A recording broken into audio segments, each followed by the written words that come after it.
Toxic Christianity has resulted in so much harm. It is based in a behavior-focused, rules-based, non-affirming religion that puts God in a box and justifies rejection, condemnation, and the suffering it imposes. This teaching is given in such a controlling way with manipulation, threats, gaslighting, that it can be difficult to get out of. Well, that's why we do this work, beloved, to help you deconstruct those false beliefs so you can build a beautiful spiritual journey. But when you start to deconstruct your faith, people will say all kinds of things. Why? To get you back in line, to deal with their own fear, to maintain control. Well, today we want to share things people will accuse you of when you start deconstructing, so you are best prepared to respond and stay on this beautiful journey you are on.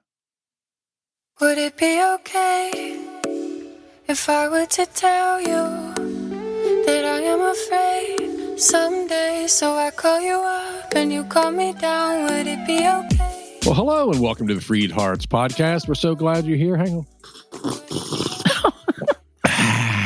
It's cold here, so I'm drinking some hot coffee. Welcome. I hope you got your hot beverage, cold beverage, alcoholic beverage, whatever you've got. I'm so glad you're here with us. My name is Robert Cottrell, and I'm here as always with Susan Cottrell. Loving the intro here. Loving the intro. Again, welcome. Please do subscribe on your favorite platform. Share the entire podcast from the Buzzsprout site or from, again, your favorite platform. Share and support if you can, especially we're coming up on the end of the year. That's becoming even more important that we end the year strong. We have a lot going on, and all of that's only possible because of the kindness of people like you. So please do support if you can. And this is the Deconstruction Zone. Love it. Yes, and we help. What that means is that we help you deconstruct the false teaching that has resulted in so much harm, so much pain, and that is based in a behavior-focused, rules-based, non-affirming religion that puts God in a box. I'm sure God loves that. Tries to. And justifies. You got a hot beverage too, but you didn't make any noise. I was being quiet because I'm on a mic. You can make some noise. That's okay. I'm good. We went to Tokyo with our kids a few years ago, and one of the big adjustments there when you have ramen is that they make some noise when they eat them and slurping, and that's like, wait a minute, but that's like considering honorable, right? Like that's how you let the chef know that you enjoy it. So we're bringing that to our podcast today. Hang on. In Germany, you burp. Where the heck was I?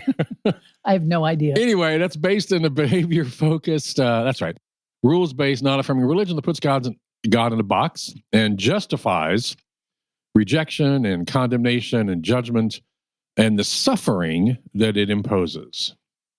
And that teaching is given in such a controlling, cult-like way with manipulation and threats and gaslighting that it's so difficult to get out of often. Mm-hmm. And that's why we're doing this. That's why we do this, to help you deconstruct those ingrained false beliefs so you can build a beautiful spiritual journey. What does that look like? I don't know. It's your journey. I don't know. It's your journey, but your heart will be free. And i.e. FreedHearts. Hey, that works. But when you start to deconstruct your faith, when you open the box that religion has put God in, when you begin to set your heart free, people go freaking ballistic from your past and they say all kinds of things. Why? Because they just love you and care. No, because they want to get you back in line. Right. They're dealing often with their own fear and to maintain their control. Yeah. And so we want to share a few of the things that people will accuse you of, that they will say to you when you start deconstructing, so you're best prepared to respond and to stay on this beautiful journey you are on. And I need to give a shout out to Jim Palmer. Here, he inspired this podcast for me. He is an amazing author, teacher, friend. Look him up. Wonderful guy. So let's do this, shall we? Okay. Yeah. So when you start deconstructing your faith, people will often say, you don't even go to church anymore. Okay, well, there's a pretty good reason for that. And beloved, you can be at peace about that. Yeah. Yeah. I mean, if your church involvement, including the beliefs, the practices, attitudes, expectations, characteristics of the congregation and leadership, if they elicit fear, shame, control, conformity, repression, depression, codependency, then it makes sense and is necessary to leave that church. Yeah, I mean, many Christians receive their understanding about God through the church. And when they discover this understanding is flawed, and they see how flawed this understanding has damaged their lives, then they remove themselves from the church. That's what you do. Hallelujah. Yeah. Right. Can I get an amen? Amen. And the reason most people bring up this accusation is that they confuse leaving one's church with the rejection of God, because God and the church have been conflated. That's where we're told you have to choose between your child and God. No, between my child and your church teachings. So I'm choosing my child. But they put that together. But really the exact opposite is true, because research shows that churchgoers, church leavers grow stronger in their spirituality. Wow. That is a remarkable find. Yeah. That people grow stronger in their spirituality when they leave the church. Like Lenny Bruce said, every day people are leaving the church and going back to God. It's exactly what's happening. And, whatever box that church had God in, God is always bigger than the box, Amen. don't you think? And so the community, when you find the community outside of structured church and voluntarily associate with people in a spiritual relationship outside the church, you can develop significant friendships. It's beautiful. It's a beautiful community. thing. Yeah. Yeah, and significant relationship with God, because you're not terrified anymore of stepping off the line for one moment and ending up in hell. Well, it's not a community that's based in that fear, in that, oh my gosh, if I do something wrong, if I take a wrong step, I could be ostracized, I could be excommunicated, I could be shunned, I could be ignored. That's not community, but it's so. Right. As I look back on that, I'm surprised, I guess, now. But as I look back on that, I can't believe that I put so much weight, so much importance on that kind of community. Yeah. But when you get outside that box, it's beautiful out here because there's love and there are friendships, and they're based on acceptance and inclusion and love and affirmation and diversity and all the wonderful things, you know. Well, one of the things I still remember after we finally left our last evangelical church, and we went to a post-evangelical church, progressive, loved it, and you said the second or third week, you said, I didn't know how much I was not able to be me until I got here where I can really be me. I remember that. Yeah. And it struck me because it was true for me too. You think you're just being you, maybe a little clipped in here and there, but you're still being you. And you get out and you're like, holy smokes, I was really bound in. Yeah. Now, of course, we're not saying that every church is toxic or that every person must leave their church to progress in their spiritual life. Right. I mean, clearly, you may need to leave or want to leave or whatever for any number of reasons. This Sunday morning based religious life, but it's really often a healthy and necessary step to take. Yep. So let's move on to the second thing that some people will say when you're deconstructing your faith. They will say, "Hey, your new beliefs are dangerous." Well, beloved, think about that for a minute. Why? Yeah. If exploring and thinking and asking questions is really dangerous, how solid and true can what they are protecting be? Yeah. Asking questions should never be discouraged. Opening the box and pursuing things and challenging things should never be dangerous. Right.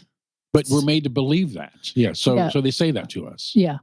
And I think of the first thing I think of is you've got a professor and you're in some kind of chemistry thing that I have no idea what I'm talking about after that word. But, and you ask questions, or astronomy or something, you're asking questions. And the professor's like, well, don't ask that question because that's not respectful of me. It's like, hold on. You must not know what you're talking about. It's fine if the professor says, I don't know that. But if they get reactive, what's up? What are you trying to pretend you have here? Yeah, right. And the same thing is true in church. If they're afraid of questions you asked, well, why? What are you afraid of? Yeah. I just think that's profound. God is not afraid. What kind of God would be afraid of your questions or offended? A human created God, that's who. Yeah. But it's only the church that gets that way. And so because that's not what you want to subject your spirituality to. Yeah, because it's really cool when you open the box. It's really cool. Yeah. You open that box and out of it, you open a box out of this non-affirming, rules-based, behavior-focused Christian system, and you begin exploring a lot of ideas like philosophy, psychology, science, humanism, Eastern spirituality. And what happens after that? You deconstruct your toxic, non-affirming Christian faith with a critical eye. That's good. Yes. You prefer spirituality over religion. That's good. Yes. Spirituality is based on God. Religion's based on rules.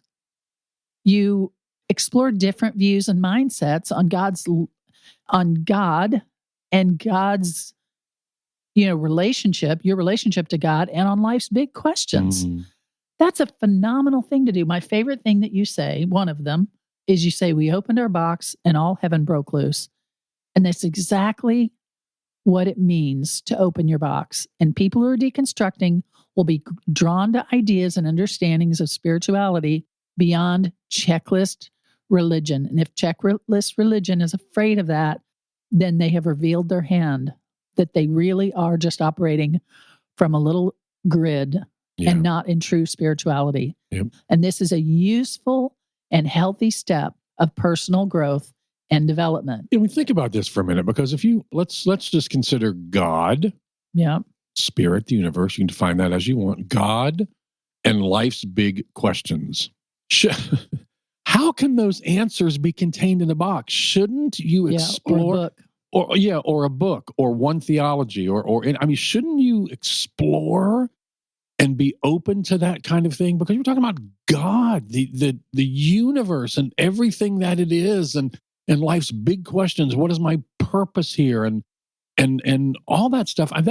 That looking at different views and mindsets is wonderful. As you just said, it's a really healthy and useful step. You know what I mean? My father was not a religious person at all. He was pretty antagonistic toward religion. But he said, spirituality, really, God, is when you're on the prow of a ship, looking out at the black sky and all the vastness of the stars and saying, oh my gosh, what a universe. That's true spirituality. That's what it means to be open to God, the universe, spirituality. That's wonderful. Not a doctrine or a box or a book. Well, again, we've talked about this before. That's controllable. That makes it easy to commodify the congregants and things like that. You can't commodify wonder. Yeah, that's good. And looking out from the prow of a ship like that, that's wonder. Yeah, if you think about this, it's almost like religion. We should be in wonder at spirituality. Excuse me for interrupting you. Yeah. I mean, it's almost like religion are the lights of a city. And if you go out in a very well-lit city at nighttime and look up in the sky, you're going to see some stars. Wow, that's cool. But if the distractions of the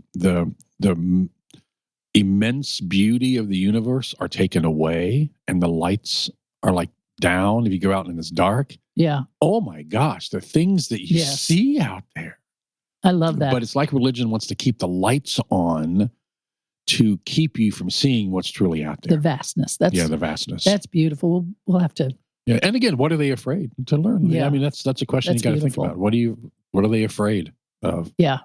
Well, I didn't say that to get an answer, but we know the answer to that. But go ahead. No, I think number 3 on your list is going to be they're afraid of.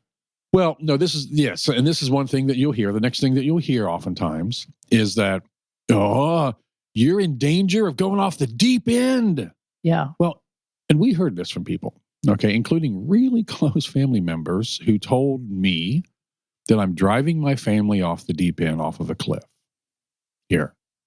Gee, thanks. I appreciate that. So that's something that people are going to say to you is that you're in danger. You're going off the deep end here. Yeah. And I think one of the most annoying things to people who judge people that are deconstructing is that they're beginning to think for themselves.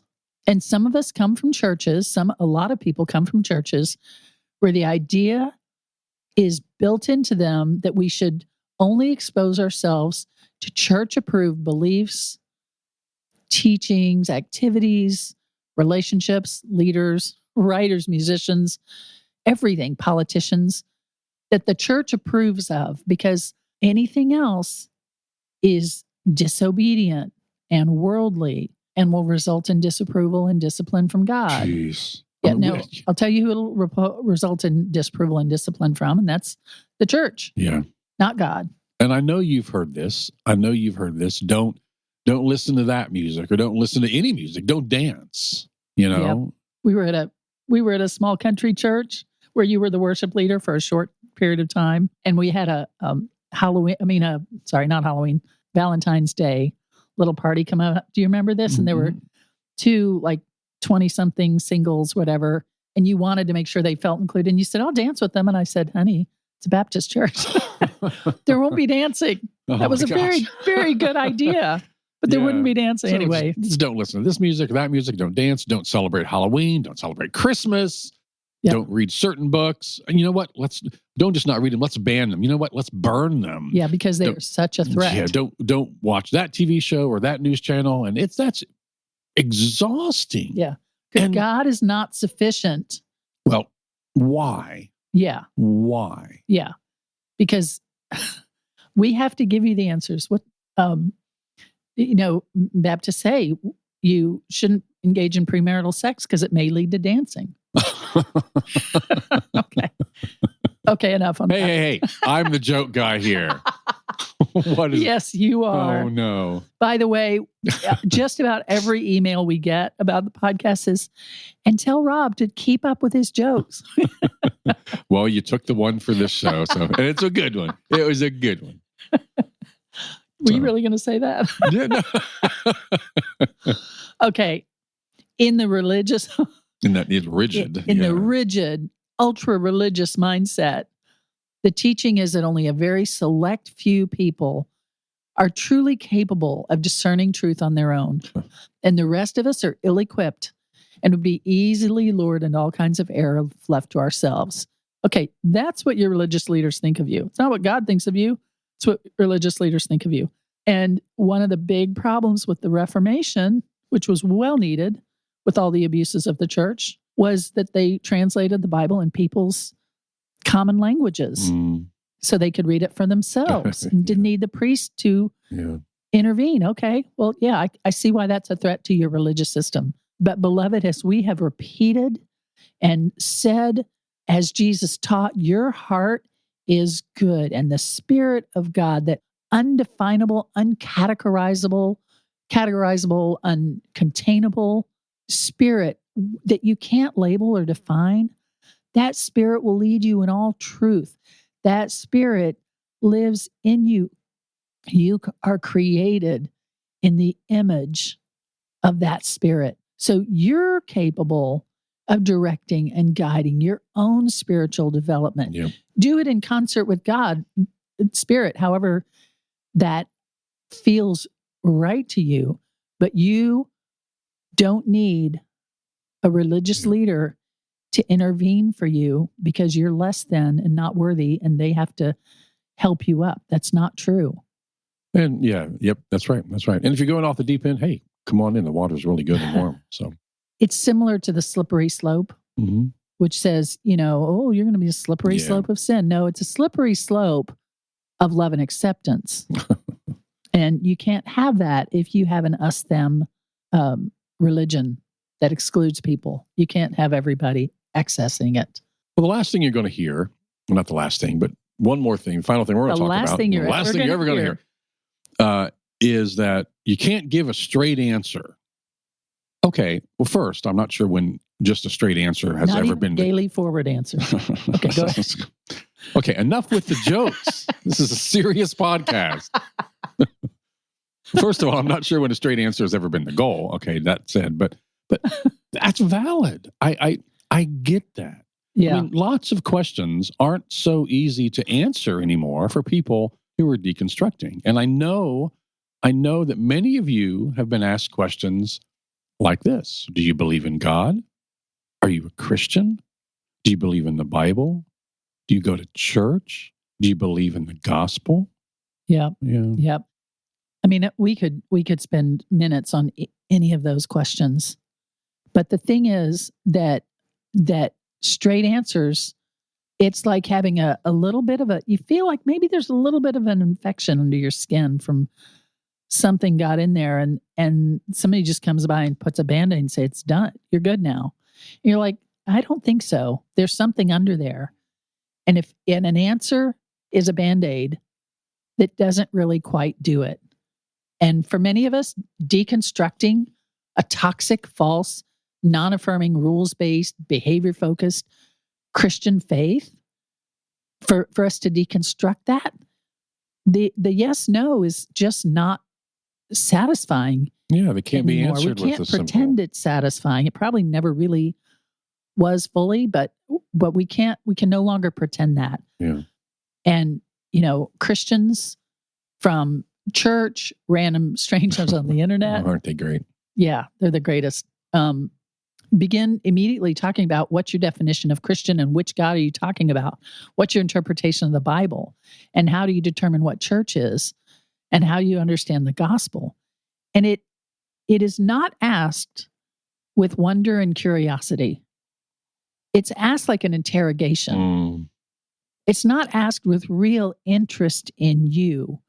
It's asked with a really hard plan to maintain the worldview that they've already committed to. Yeah. But believe me, please hear me on this, beloved, that not answering with a simple yes or no isn't dodging the issue. It's not confusion. It's openness. It's honest. And wonder. It's wonder. And Yeah, honesty. That's a great word. I love that. Wonder, we of all people who think or talk about God, spirituality, should be full of wonder. That is a wonderful subject. Yeah. And we just won't answer with a simple yes or no anymore. Yeah. We're no longer going to give the party line answers because we understand the absurdity of putting God and faith and spiritual concepts into these rigid religious boxes. Yeah. And we're just not going to go there, and you don't need to go there. Yeah. So not answering with a simple yes or no is not dodging. It's not confusion. That was well put. Yeah. Susan. And when you begin to deconstruct a false, toxic faith, you can sometimes feel guilty about certain things. Yeah, like this is just honest. You can feel guilty about these things. Yes, like you may discontinue involvement in a church or religious organization, or grow weary of incessant God talk, or find that the very people your religion judged and condemned are the people you find most interesting and enjoyable. Yeah. And these guilt things just bite you and make you, can pull you under. Or you may find and express a rebellious or defiant part of you that's been dormant. Hell yes. Oh, wait, I'm sorry. I just popped out. Oh my gosh, can I say this? Sure. Our granddaughter, our only granddaughter at the moment. Just at the moment. Right. We have another one coming. We got some coming. Her parents are very careful about not giving her screen time. And so she's only 7 months old. And so they put her around the side of the sofa where they could see her, but she couldn't see the Jurassic Park marathon they watched. But she could hear it. And they didn't even notice this until later, because that baby started growling and roaring like, Not in a mean way. Not in a mean way, but just it's this, a voice can do this. Okay. And she doesn't have words yet, but she can growl. And I thought, oh my gosh. And sometimes you may find yourself growling or roaring about something you've had to be really quiet about. So there we go. That's an insight into, I don't know, our grandchild at least. and you may find less fulfillment in religious things and more satisfaction in human spiritual things. Imagine that. I mean, if we're going to talk Jesus, I don't see him taking a lot of joy in the religious things that people did. He enjoyed the people. He took joy in the people. Yeah. That's exactly right. So, but you're okay, beloved. Remember, this is a process. This takes time. And that guilt that pops up, that fear of doing it wrong, all of that was conditioned into you. If you grew up with no religion whatsoever, you wouldn't have that bite you. Mm. So all of that is a conditioned response. It's not God convicting you because you're not buying the status quo anymore. And it's all part of the process of disentangling yourself from toxic religion. So, and discarding the outworn beliefs is not a lack of faith. It's an expression of faith. Yeah. Amen. It says, hey, I think God has to be bigger than just God's bigger than this. Excluding all these people that the church hates. Oh no, they don't hate them. They love them, but they hate what they do. Okay. Yeah. They hate them. Yeah, because groundless, false, toxic beliefs are not faith. Right. Faith is when you strip everything down to the naked reality, the truth, the whole truth, and nothing but the truth. There should be a joke in there. No, I'm not going to. This is a serious. Oh, bringing this podcast to the close. I'm not going to. You took my jokes. There's a limit of 1 per episode. You did 2. I was okay with that. I did 3. I can't. I'm not. You just did 3. All right. Make that 4. Make that 4.